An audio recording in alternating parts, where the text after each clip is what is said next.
Pourquoi cette théorie, elle m'a donné envie de partager? Eh bien, d'abord parce que c'est une théorie qui nous parle des individus, de groupes d'individus. Ça peut être appliqué à une entreprise, à une nation, à la civilisation tout entière.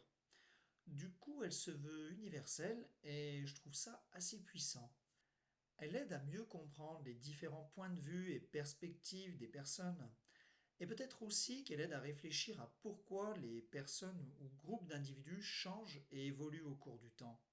Ce qui m'interpelle aussi, c'est que c'est une théorie qui fait le parallèle entre la psychogénèse, l'évolution d'un individu tout au cours de sa vie, et la sociogénèse.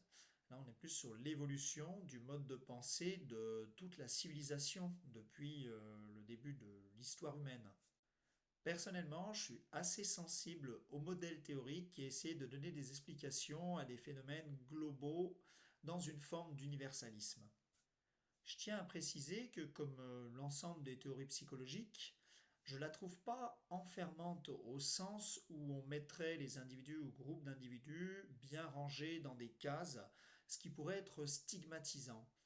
Non, je la vois plutôt comme quelque chose d'ouvert, d'éclairant peut-être, au sens de prise de conscience.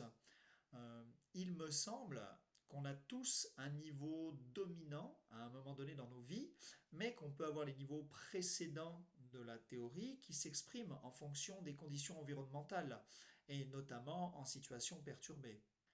Je vois aussi cette théorie comme un outil, comme une grille de lecture comportementale qui permet de mieux se comprendre et de mieux comprendre son environnement. J'en reparlerai un peu plus loin.